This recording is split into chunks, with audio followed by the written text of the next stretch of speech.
At my dad's funeral, my golden girl sister tried to mock me after marrying my boyfriend.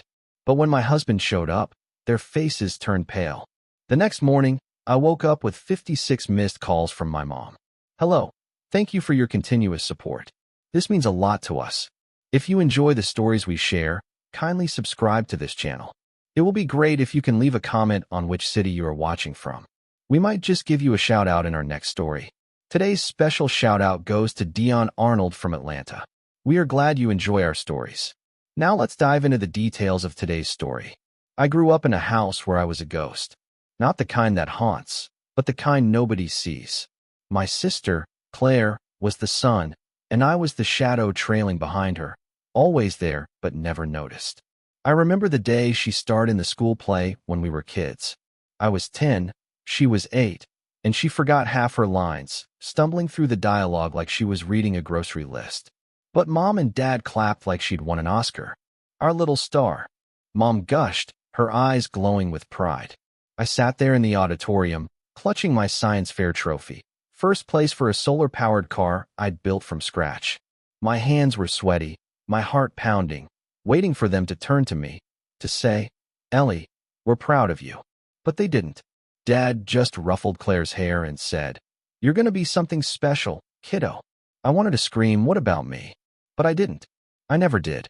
That night, I lay in bed, staring at the ceiling, the trophy cold against my chest. The house was quiet, but my head was loud. Why didn't they see me? Was I not enough? I heard Claire giggling downstairs, Mom's voice soft and warm, telling her how beautiful she looked on stage. I pressed my face into the pillow, trying to block it out, but the ache stayed. It always did. Fast forward to my early 20s. I was dating Mark, my first real boyfriend. He had this quiet laugh that made my chest feel warm, like I'd swallowed sunlight. He wasn't perfect. He forgot my birthday once, and he was terrible at texting back, but he saw me. Or so I thought. I brought him to a family dinner, hoping Mom and Dad would finally approve of something in my life. The dining room smelled like roasted chicken and garlic, the table set with Mom's fancy plates, the ones she only used for special occasions. Claire sat across from me, her golden hair catching the light, her smile sharp like a blade. Mark sat next to me, his knee brushing mine, and I felt a flicker of hope. Maybe this was it. Maybe someone finally saw me. But Claire had other plans. She leaned across the table, her laugh too loud, too bright, like she was performing for an audience. "Mark, you're so funny," she said, her eyes locking on his. I saw it, the spark. His cheeks flushed, and he laughed, a little too eagerly. My stomach twisted, a cold knot forming. I watched her, the way she flicked her hair, the way she leaned closer, her voice dripping with honey. She was doing it on purpose. She always did. Later, I found her giggling by the kitchen sink, her hand brushing his arm. The faucet dripped, a steady plop-plop that matched the pounding in my chest. "Claire, what are you doing?" I hissed, my voice low so Mom and Dad wouldn't hear. She smirked, flicking her hair again, like she was in a shampoo commercial. "Relax, Ellie. I'm just being friendly. Don't be so paranoid." Her words were sweet, but her eyes were cold, like she was daring me to fight back. I wanted to grab her, shake her, make her see how much it hurt. But I didn't. I just stood there, my hands clenched, the drip of the faucet echoing in my ears. I went to Mom, hoping she'd see it, hoping she'd care. "Mom, Claire's flirting with Mark." "It's not okay," I said, my voice trembling.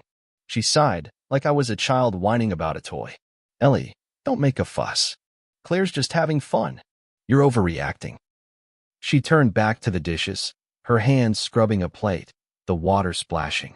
Dad didn't even look up from his newspaper, the pages rustling like he was brushing me off. I stood there, waiting for them to turn to me, to hug me, to say, "Ellie, we see you." But they didn't. That night, I lay awake, staring at the ceiling. The house felt like a cage, and I was trapped in Claire's golden glow.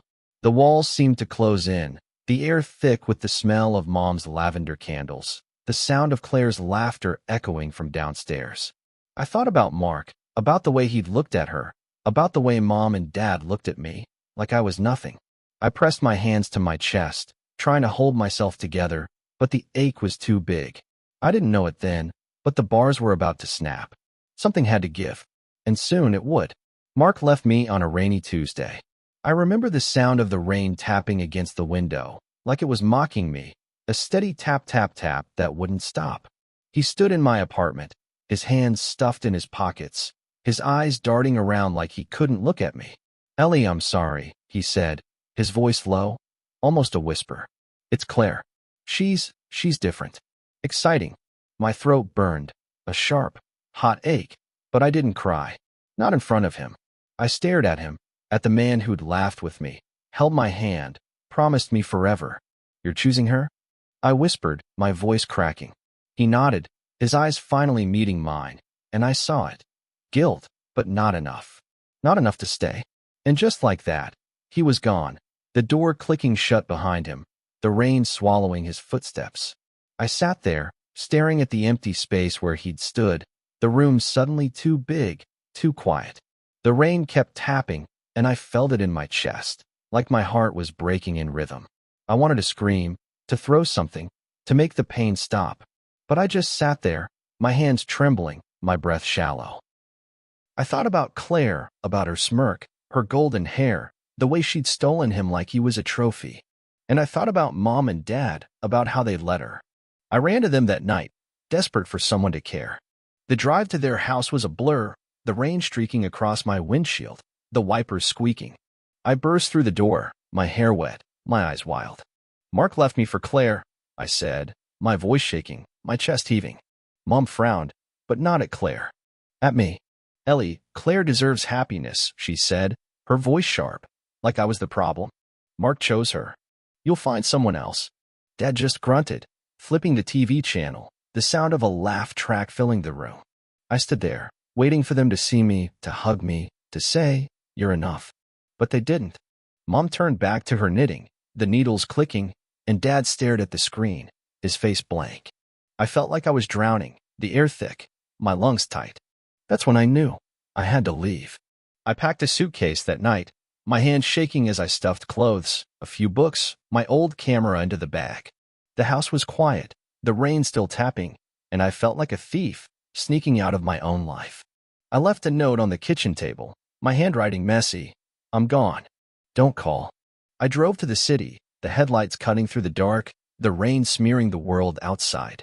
My apartment was tiny, the walls thin, the floor creaky, but it was mine. I got a job at a diner, spilling coffee on my apron every shift, the smell of grease clinging to my hair. The customers were rude, the tips were bad, but I didn't care. I was free. I started therapy too. My therapist, Linda, had this soft voice that made me feel safe, like I could breathe again. "Ellie," she said, "you're not invisible. You're just learning to see yourself." I didn't believe her at first, but I wanted to. We talked about Mom, about Dad, about Claire, about the cage I'd lived in. "You're allowed to be angry," Linda said, her eyes kind. "You're allowed to feel." And I did. I felt everything: anger, hurt, fear, but also hope. One night, I picked up my camera again. It was dusty, the lens smudged, but it felt good in my hands, solid. I snapped a photo of the city skyline from my window, all jagged and bright, the lights blurring in the rain. It felt good, like I was capturing something nobody else saw. I started taking more photos: cracked sidewalks, stray cats, the diner's flickering neon sign. Each shot was a piece of me, a piece I'd lost in Claire's shadow. I didn't know it then, but that camera would change everything. Meanwhile, Claire was marrying Mark. I saw the wedding photos online, her in a white dress, Mom and Dad beaming, the church decorated with flowers. My chest ached, a sharp, hollow pain, but I didn't call. I didn't go. I scrolled past the photos, my finger trembling, and closed the app. I was done being their ghost. I was done letting Claire win. But the ache stayed, and I knew it would for a while. I didn't know it then, but the rain was just the beginning. The storm was coming, and I'd have to weather it alone. Years passed, and I started to breathe again. The city was loud, the streets crowded, but it felt alive, like I was part of something bigger. I enrolled in night classes, juggling textbooks and diner shifts, my eyes burning from lack of sleep. The classroom smelled like chalk and coffee, the fluorescent lights buzzing overhead. I earned a business degree, and with every grade, I felt a little stronger, like I was building a wall between me and the past.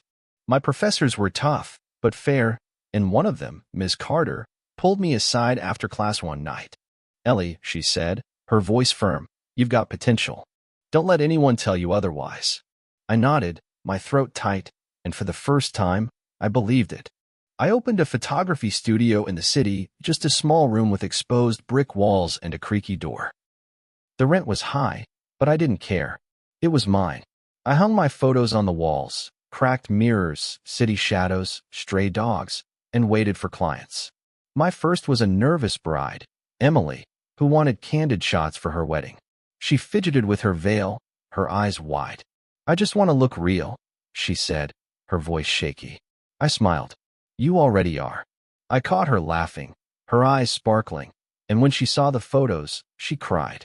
You made me look beautiful, she said, hugging me. I smiled. You already were. That moment stayed with me, like a light flickering on in the dark. That's when I met Daniel. He walked into my exhibition one evening, his tie loose, his eyes curious. The gallery was quiet, the air thick with the smell of wine and perfume. He stopped at a photo I'd taken, a cracked mirror reflecting the sky, the edges sharp, the light soft. This is incredible, he said, his voice low, like he was talking to himself. It's like you found beauty in the broken. I blushed, not used to compliments, my cheeks hot. Thanks, I mumbled, tucking my hair behind my ear. We talked for hours, about art, about life, about the city. When he asked me out, I said yes, my heart pounding. Daniel was different. He listened, his eyes steady, his voice calm.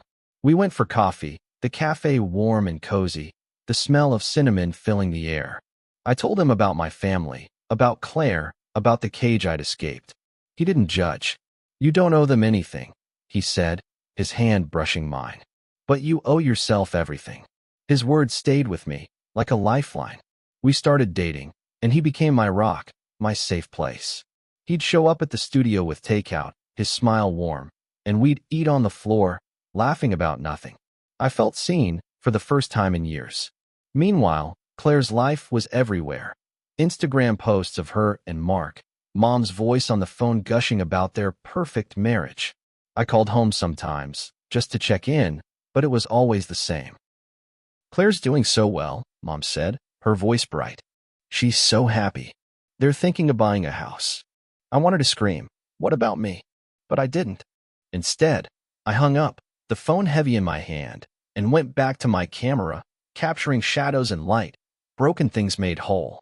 I took photos of the diner at dawn, the neon sign flickering, the city waking up. Each shot was a piece of me, a piece I was reclaiming. Daniel noticed, too.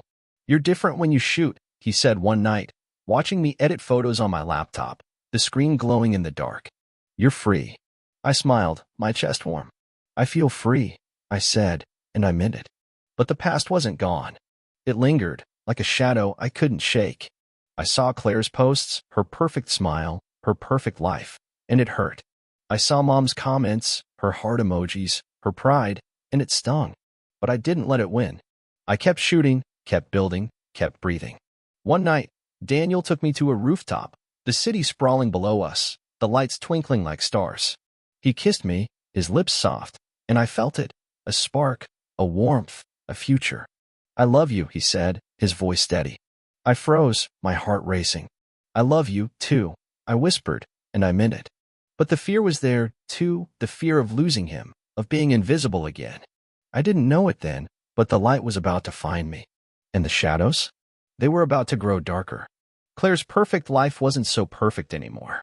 I didn't want to care, but I did.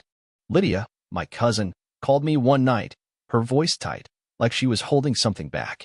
Ellie, I need to tell you something, she said, the phone crackling.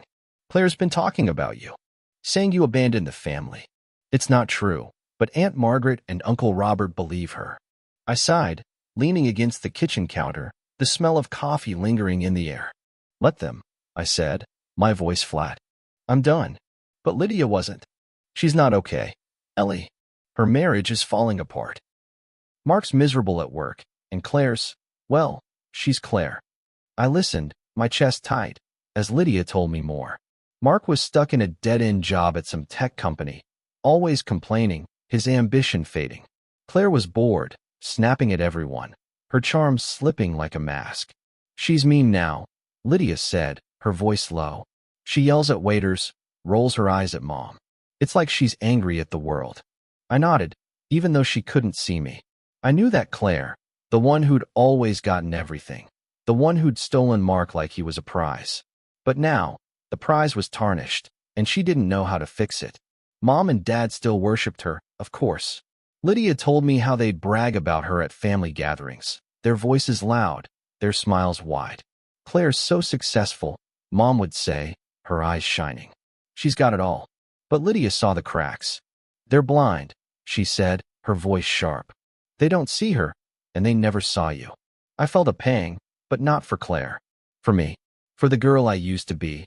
The one who'd begged for their love, their attention, their pride. I thought about the science fair trophy, the dinners, the nights I'd cried myself to sleep. I thought about Mark, about the rain, about the note I'd left. And I realized I wasn't that girl anymore. Lydia and I talked more after that. She had her own struggles.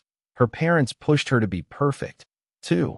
Always comparing her to Claire, always telling her to try harder. We're the invisible ones, she said, laughing, but it wasn't funny. It was sad, and it made me realize I wasn't alone. Lydia was my ally, my family, in a way Mom and Dad never were. We'd meet for coffee, the cafe warm and cozy, the smell of muffins filling the air. She'd tell me about her job, her dreams, her fears. I want to leave too, she said one day, her voice soft. But I'm scared. I took her hand, my grip firm. You can do it, I said. You're stronger than you think. Meanwhile, Claire's life kept unraveling. Lydia told me how Mark would come home late, his tie loose, his eyes tired. He's drinking more, she said, her voice low. And Claire's spending money they don't have, designer bags, spa days, trips.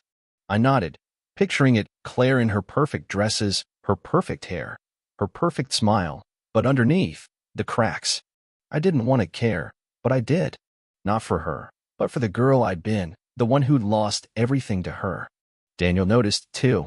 You're quiet, he said one night, sitting next to me on the couch, the TV flickering in the dark. What's wrong? I sighed, leaning against him, his arm warm around me. Lydia told me about Claire, I said, my voice low. Her life's falling apart. He nodded, his eyes steady. And how do you feel? I thought about it, the question hanging in the air. I don't know, I said. Angry. Sad. Relieved. He kissed my forehead, his lips soft. You don't have to feel anything, he said. You don't owe her that. And he was right. I didn't. But the past wasn't gone. It lingered, like a shadow I couldn't shake. I saw Claire's posts, her perfect smile, her perfect life, and it hurt. I saw Mom's comments, her heart emojis, her pride, and it stung. But I didn't let it win. I kept shooting, kept building, kept breathing.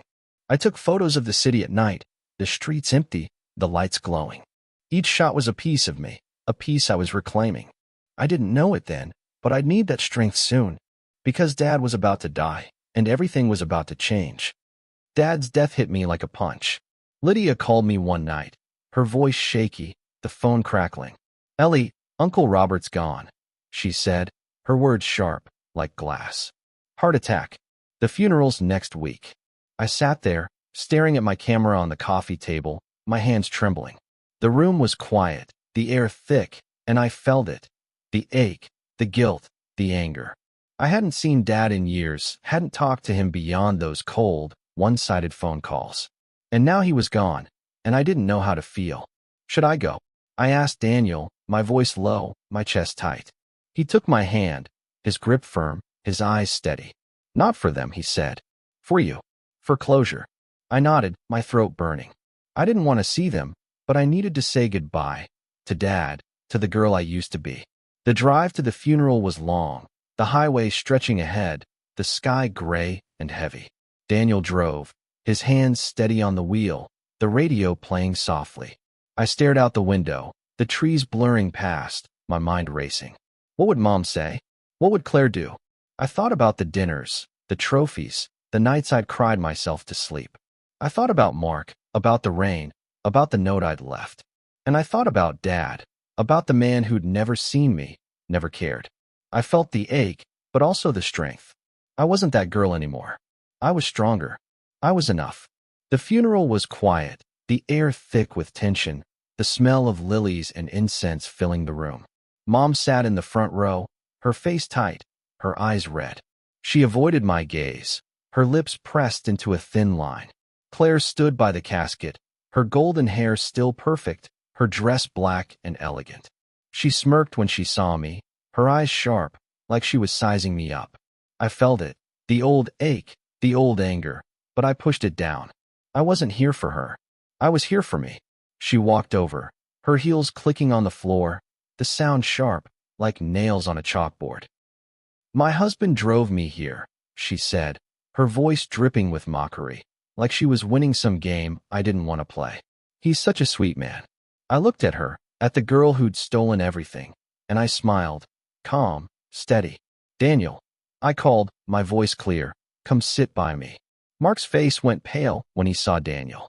The room buzzed, whispers spreading like wildfire, the air crackling with tension. Daniel walked over, his suit crisp, his eyes steady. He shook Mark's hand, his grip firm, his voice low. Thanks for leaving Ellie, he said, his words sharp, like a blade. You left the best girl in the world for this. Claire's smirk vanished, her eyes wide, her lips trembling. Mom's eyes widened, her hands clutching her purse, her face pale. I looked at her, my voice quiet but sharp, like a knife. You always said Claire deserved happiness, I said, my words steady, my chest tight. I hope you're satisfied. The room was silent, the air heavy, the tension thick. I felt it, the power, the strength, the release. I'd said it, finally, after all these years. I'd said it, and they'd heard me. Daniel took my hand, his grip warm, his eyes steady. Let's go, he said, his voice soft. We walked out, the door clicking shut behind us, the silence deafening. I didn't look back. I didn't need to. I'd said goodbye, to Dad, to the girl I used to be, to the cage I'd escaped. The drive home was quiet, the highway stretching ahead, the sky dark and heavy. Daniel drove, his hands steady, the radio playing softly. I stared out the window, the trees blurring past, my mind racing. I thought about Mom, about Claire, about the funeral. I thought about the girl I'd been, the one who'd begged for their love, their attention, their pride. And I thought about the woman I was now, the one who'd built a life, a career, a family. I felt the ache, but also the strength. I wasn't that girl anymore. I was stronger. I was enough. And I knew, deep down, that the storm was over. Mom called me the next day, and the day after that. Ellie, please, she said, her voice cracking, the phone trembling in my hand. I'm sorry. I was wrong. Forgive me. I listened, my chest tight, my throat burning. I wanted to feel sorry, to feel something, but I didn't. I felt tired, like I'd carried their weight for too long. Ask your golden girl, I said, my voice flat, my words sharp. She's all you ever cared about. I hung up, the phone heavy in my hand, the silence loud. It kept ringing, the sound sharp, like a knife, but I didn't answer. I couldn't. Lydia called me later, her voice low, her words careful. Ellie, it's bad, she said, the phone crackling. Claire and Mark are falling apart. Mark's bitter, humiliated by Daniel's words. He's drinking more, coming home late, snapping at everyone.